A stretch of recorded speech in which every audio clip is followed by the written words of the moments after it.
kasus KONI. KONI yang terjadi di Bengkulu, masa tersangka tunggal, Pak. Korupsi ada tersangka tunggal. Copet saja 2 atau 3.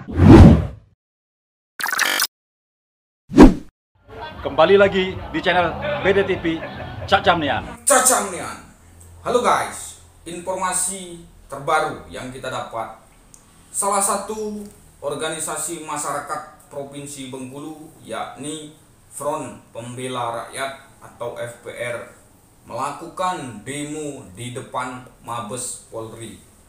Salah satu tuntutan mereka mengenai kasus dugaan korupsi di Komite Olahraga Nasional Indonesia atau KONI Provinsi Bengkulu sebesar 11 miliar rupiah kerugian negaranya berdasarkan perhitungan dari BPKP yang kasusnya ditangani Polda Bengkulu. Kemarin terbaru yang kita dapat informasinya, penyidik Polda Bengkulu telah menyerahkan berkas perkara tahap 1 dengan tersangka Mufran Imron, mantan Ketua KONI Provinsi Bengkulu. Informasi lagi yang kita dapat, berkas perkara tersebut sudah dikembalikan lagi ke penyidik Polda Bengkulu oleh JPU dengan beberapa catatan.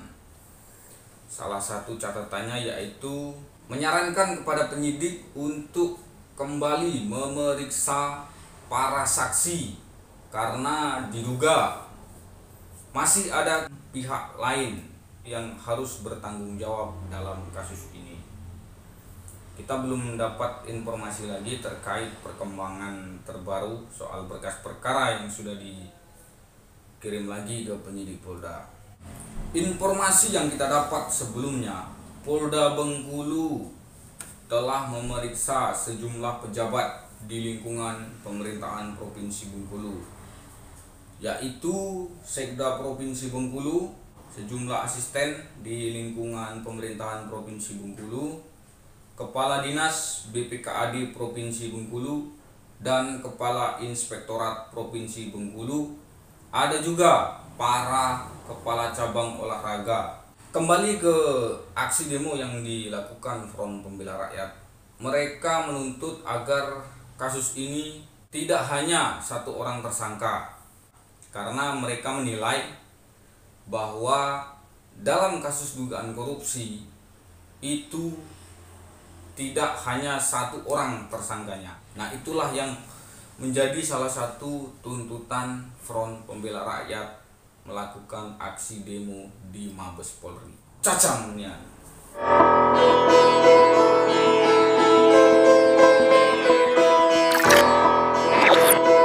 Raja Mebel, rajanya spring bed yang membuat tidurmu semakin nyenyak dan nyaman. Selamat pagi Indonesia, selamat pagi dunia. Nah, sebelum saya memulai analisis kali ini, mari bersama-sama kita ucapkan Inna lillahi wa inna ilaihi raji'un terhadap matinya penegakan supremasi hukum. Bagaimana tidak? Di Bengkulu, SP2HP dijadikan objek oknum-oknum tertentu untuk melakukan lapor balik. Bagaimana tidak? Itu terjadi di Polda Bengkulu, Pak. Di Polda Bengkulu. Kalau dibalik telah terjadi dugaan kong kali kong yang dimainkan oleh oknum-oknum Polri di sana. Bagaimana tidak? Jelas-jelas adanya dugaan kasus IPK palsu yang dilakukan oleh oknum wakil kepala daerah, tetapi tanpa melakukan uji forensik, tanpa menghadirkan saksi ahli, mereka berani menghentikan perkara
sangat sadis. Di daerah sangat miris, Pak. Banyak kasus-kasus korupsi yang disampaikan oleh beberapa aktivis-aktivis penggiat anti korupsi. Namun penanganannya masih sangat minim. Sangat minim. Untuk Kabupaten Lebong, bayangkan rusun yang dibangun di Kabupaten Lebong. Pihak Polda berdasarkan informasi, pihak Polda Bengkulu hanya memeriksa mereka. Memeriksa, Pak. Memeriksa tanpa ada eksekusi. Jelas di sana ada temuan kerugian negara, Pak. Jelas. Tetapi tidak ada eksekusinya, Pak, di lapangan, Pak. Sangat sadis.